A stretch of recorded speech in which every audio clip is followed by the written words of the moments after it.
Penjelasan Pak Obar Subarja, Ketua Tim Ahli Cagar Budaya TASI Kabupaten Karawang, tentang Citus Megalitikum Bojong Magumakom Anom Wirasuta Tegalwaru Karawang. Nah sekarang anggap tuh kasusnya situs Megalitikum Raden Anom Wirasuta, ya, itu nama CB-nya. Jadi kita kan mengadakan penelitian, Pak. Kalau sudah bicara penelitian berarti kan bukan katanya lagi. Nah, pertama yaitu bahwa di situ adalah betul berdasarkan arsip zaman Belanda nih, itu adalah makamnya Raden Anom Wirasuta, dan ini dikuatkan oleh turunan terah dari beliau yang sekarang masih ada. Dan salah satunya yang jadi acuan kami bahwa itu makam Raden Anom Wirasuta, yaitu dengan adanya misalnya silsilah ini seperti ini ya. Ada silsilah ini, salah satu arsip yang bisa kami jadikan bahwa itu adalah makam ya dulunya ya. Nah ini tahun 1936 yang sudah di register, diakui oleh pemerintah Belanda. Nah itu ya, bahwa beliau memang dimakamkan itu di Manggu, ya yang sekarang disebut Bojong Manggu itu. Nah jadi sejak zaman beliau meninggal, itu kan kebetulan beliau ini salah satu bupati Karawang yang full kekuasaan. Ya disebut full kekuasaan karena sebagian Bekasi, Subang, Purwakarta itu ada wilayahnya. Ya sampai Wanayasa kan waktu itu. Nah sedangkan kalau sebelumnya Singapura Bangsa ini terbatas kan, gitu. Itu ibu kotanya Tanjung Pura. Terbentuk ya. Ya. Jadi ini yang bupati yang full kekuasaan, dan memang dilantiknya kan di Gua Daya nih, yang ini. Gua Daya, dan itu tercatat dalam sejarah. Nah jadi para turunan Singapura Bangsa yang sekarang, dan ini kan putra Singapura Bangsa ya. Nah turunannya ini ada namanya Paguyuban Kedalaman Karawang.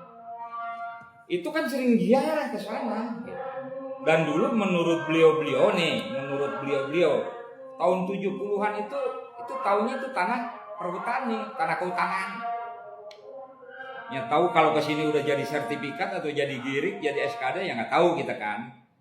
Tapi di situ diterangkan bahwa itu adalah makam daripada Raden Anom Wirasuta yang tahun 94 itu dipindah ke Manggung, dikumpulin.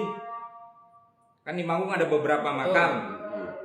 Nah kami ke sana itu meneliti itu, ternyata memang ada orang-orang zaman dulu, terutama tokoh-tokoh yang memang pinter dan sakti, itu biasanya dimakamkan di tempat-tempat yang udah ada auranya gitu, yang udah keramat. Nah, wajar pada saat ibu kota Kabupaten Karawang di loji, beliau meninggal, kemudian dimakamkan di Manggu, ya Bojong Manggu, itu aja, gitu kan. Dan itu daerah yang tinggi, dan wajar juga daerah-daerah keramat itu biasanya dekat dengan mata air, kan di bawahnya ada mata air, di Kahuripan. Nah, ya itu. Nah ini kan 10 kali naik jarak tadi ya Pak. Jadi situs Megalitikum gitu. Nah, kami sebagai, katakanlah kami dari pihak Pemda sangat wajar gitu kan, kalau harus menjaga daerah itu, untuk melestarikan daerah itu, jangan sampai rusak.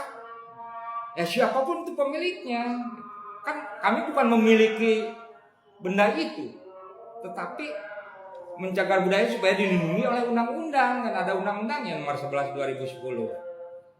Nah, jadi contohnya Gyokisong ya, Gyokisong itu kan milik keluarga Gyokisong. Apakah Pemda ambil alih? Tidak, ya tetap milik dia, walaupun itu sudah dicagar budayakan.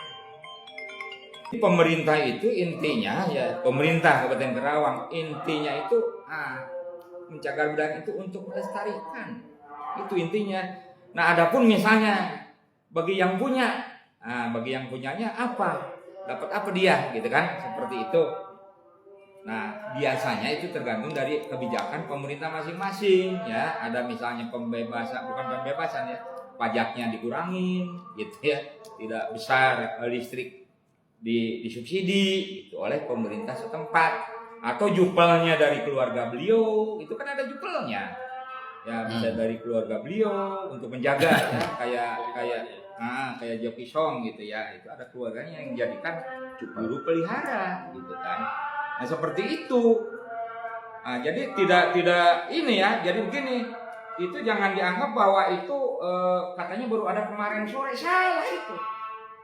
Belanda pun sudah mencatat bahwa itu adalah makamnya Raden Anom Wirasuta, Bupati Kerawang kedua, yang turunannya sekarang itu di Kerawang banyak yang jadi pejabat dan sebagainya.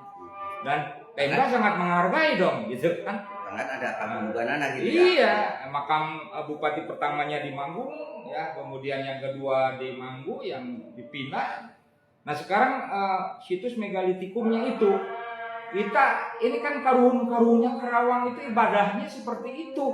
Ya. Nah di situ ada atlar gitu ya, orang-orang zaman Sunda Wiwitan sebelum Hindu datang, Buddha datang, Islam datang. Nah mereka sudah punya kepercayaan yang disebut dengan animisme, dinamisme. Sunda Wiwitan. Iya seperti itu. Jadi di Kerawang ini ya sudah ada kehidupan yang teratur. Kan di Kerawang ada 3 ya, yang situs Kebon Jangge, yang Nyironggeng itu. Nah kemudian Gunung Letik yang dekat Pangkalan tuh dekat SMP. Ya. Itu kan piramid. Ya, piramid ya, kayak Gunung Padang seumur kalau menurut para arkeolog. Nah jadi kalau ibu itu katanya ini itu udah dari dulu. Ya artinya ketika memang si Seperti apa? Pak? Waktu sidang TACB itu kan yang diundang ke sini itu kan dari mulai tokoh masyarakat, kemudian dari aparat desa pada hadir, absennya ada. Kemudian dari pihak kecamatan. Nah, sidang ke-1 ada sidang kedua. Nah, itu jadi kenapa harus ada sidang? Ya takut ada yang keberatan. Itu. Nah, waktu itu mungkin catatannya ada ya kalau kita buka arsip. Ya, arsip dari sidang itu notulenya juga ada.